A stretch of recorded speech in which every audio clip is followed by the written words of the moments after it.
And this is why you use cheat codes, because you don't really want these battles to be drawn out if you can help it.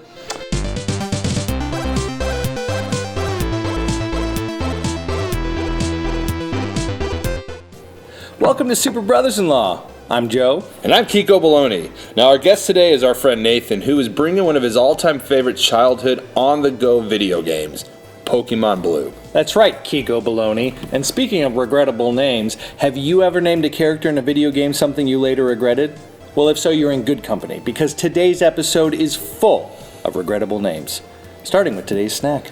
Or should we say drink? Let's go take a look.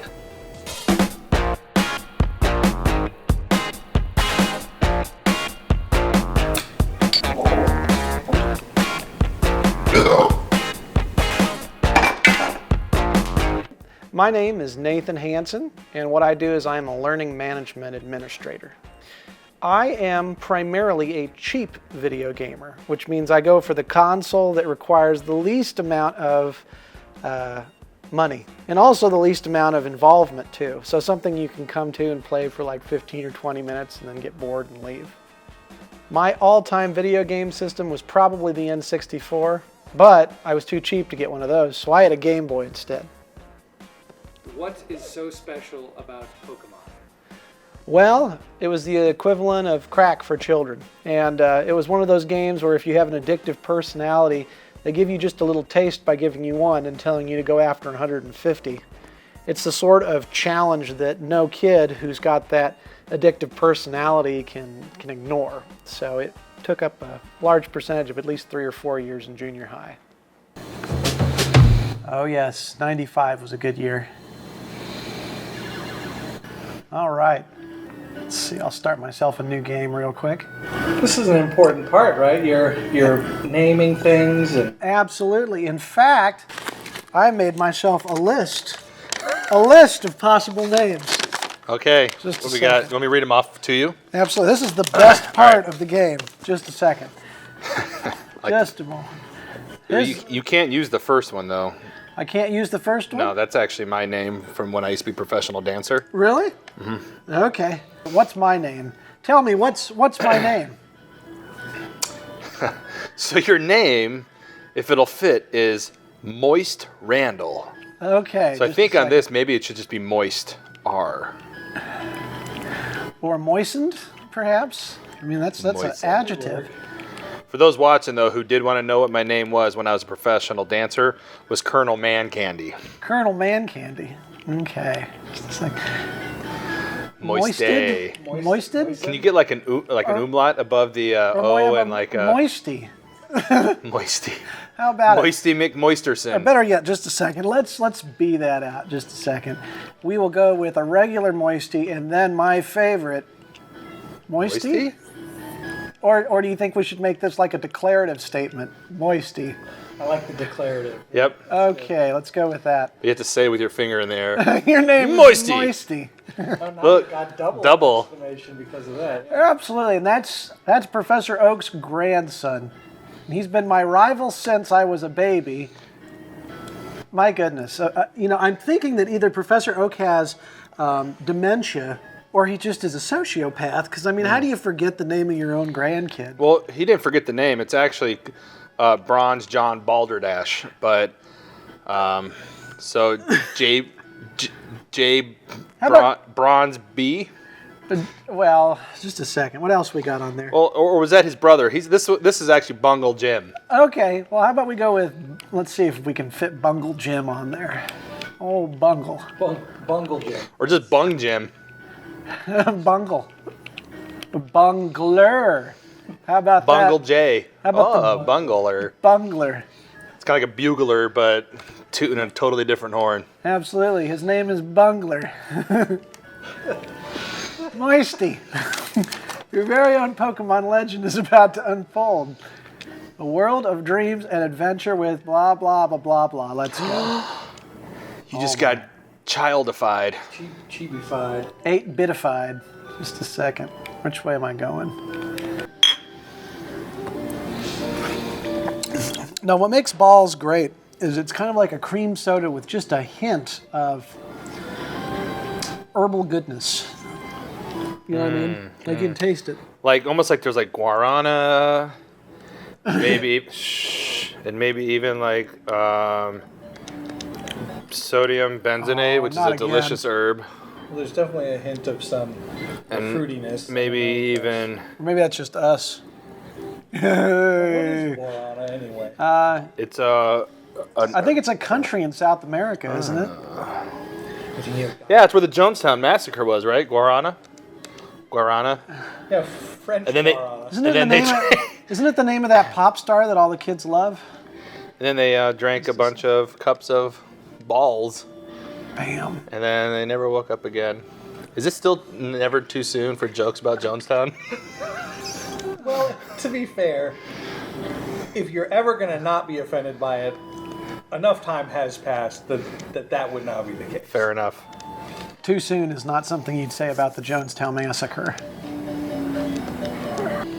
When you played this in the past, Yeah? you had no qualms, no misgivings about using exploits, about using any type of cheats or hacks or whatever that could be obtained. How quickly into the game can you start taking advantage of some of those things? Well, it just depends. Because the thing is you can... I mean, the fun in the game is, of course, raising your own team and bringing them up through the ranks and fighting all these different unique battles. But the problem is the novelty wears off after about the first or second gym, because there's a gap between you and the gym leaders, and the game automatically creates that gap so that there's some sort of tension, some sort of battle you have to fight. So if you really want to play the thing and play to win, what you end up doing is just sitting around grinding it out in the middle of these fields against Rattata. Which are Or the Pidgeys. Yes. Or Bumble whatnots. or the yeah. Yeah. So the idea is that if you want to make it easy on yourself, you just sit there and grind for like 5 or 6 hours till your Pokemon is, up to snuff. Or you can go the opposite route. Use the hidden move Fly and go to Cinnabar Island. You can scroll up and down the coast until you run into this glitch called Missing No. You fight the thing, and if you catch it, it ruins your Hall of Fame. But if you just fight it and defeat it, it takes like the 8th item in your item list and gives you like 150 of it. What we would do is put the rare candy in there, because then you could basically get your Pokemon up to level 100 without having to fight. And it's not because we didn't enjoy the game, it's just that, again, the novelty of catching 151 pixel pixies is fun, but after about number 30, you're like, okay, Let's see. Oh, Moisty. Oh, Moisty. How is my old Pokemon? Well, it seems to like you a lot. You must be talented as a Pokemon trainer. What? You have something for me? Moisty delivered Oak's parcel. And it was rather moisty. Okay, this is the custom Pokeball I ordered. I think inadvertently using Moisty just really kind of gives this game a different level of inappropriateness. Immersion? Well, Immersion. I would Moisty immersion. I would say that it's very indicative of the people who played this. What did you just call me? High-tech encyclopedia. Is he giving me a Pokedex? There we go. I got my Pokedex. So balls and combos, was this like your favorite combination? Like what's the deal, man? Well, Because personally, for me, it was always Red Bull. I've never even, I'm not going to lie, I never had a balls before until I came here. is that getting cut too? It's got to get cut. Just a second. we may just never air this. I mean, you could have picked Coca-Cola. Well, but it's just not the same. I didn't grow up drinking Coke. Now, honestly, what this drink reminds me of is South Park. When it first came out, it was considered edgy because of its innuendo. Sure. But anymore, it's just become kind of a cultural staple. Just a second. Like everything inappropriate in America has become a cultural staple. Well, you guys, it's spelled exactly the way that you would spell the word for crime, like bawling. That's Yes. that's how it was spelled with a W. So maybe this just means, It's the tears of weaker gamers who couldn't hack it. That's what it is. Yeah. And this is why you use cheat codes, because you don't really want these battles to be drawn out if you can help it.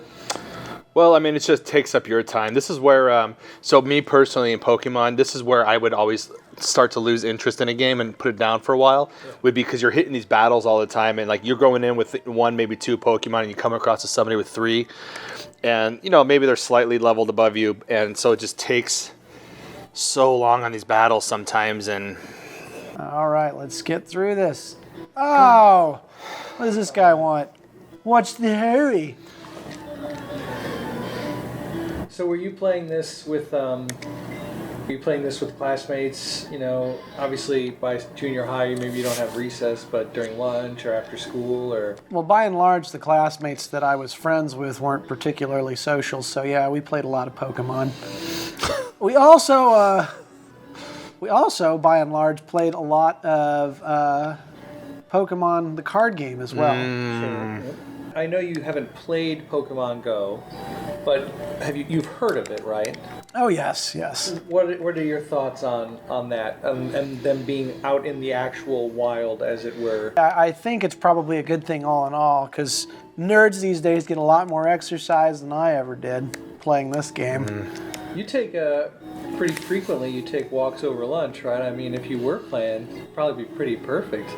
Yeah, but the downside is I'd probably walk off a ledge into a bog or something. Or just not go back to work. Yeah, they find me dead in some alleyway with... quicksand, the only patch of quicksand in Omaha, Nebraska, Midwest. All they'd find is a silly hat and my smartphone. Most of the memories that I have of this game were very, very insular. The problem with it is once you've beat the thing, you've literally beat the thing. It doesn't really have any replay value because after you've faced every trainer and you've done it all. Yeah, there's nothing left to do. So you've got kids who will play video games shortly. Mm-hmm. Is this the type of game that a lot of parents they question whether or not to let their kids play games, and this one in particular through the years got a lot of grief. Is this the type of game that you'll let your kids play? Well, I think I'd probably end up doing what my parents did and just limit it. It's not necessarily a problem to play video games unless it's all that you do, or it's at the expense of your social life or the things that you enjoy doing, or should be doing. Right.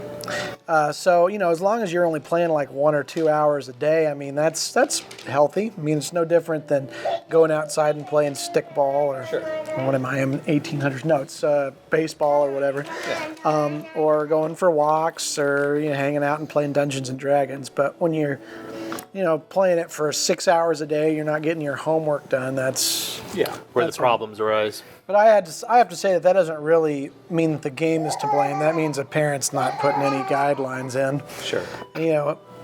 But so this has been a fun experience for us to get to take a look at it on a obviously you mentioned it's not necessarily a game you'd see yourself going back to, but is spending a brief period back in it kind of fun, or? Oh yeah. The only thing I'm really not digging is this music. Oh, it's bad. I mean, I used to turn down the volume on my Gameboy because it just gets obnoxious sticking earphones.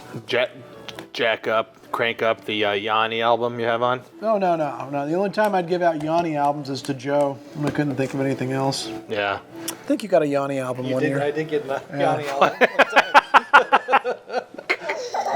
Yeah. Was that funny? Yeah. So everybody, real quick, this is Nick. Why don't you bring her up? This is Rosie. This is my niece, Nick's daughter, and she's the next generation of video gamers. So right there, we got the super sweet Ninja Turtle shirt on, Cowabunga. Woo! That's right. Keeping the faith. Party on! Hey, thanks for stopping out, guys. We really hope you enjoyed yourselves. We hope you enjoyed the show. Don't forget to like and subscribe, though, before you head out. That's right, and if you ever named a video game character something epically bad, or especially funny, let us know about it in the comments below, or head over to our new Facebook page and tell us about it there. Absolutely. We'll see you next time. Take care. I'm good, man. I don't need any more. It levels up to Steelix. No. It's Make it feel comfortable. As long as you're comfortable, that's. Man, you guys, I'll tell you what, you know how to party. oh. boy, yes, finally. It only took 30 minutes. Can't scare Nathan. That's Yeah. real.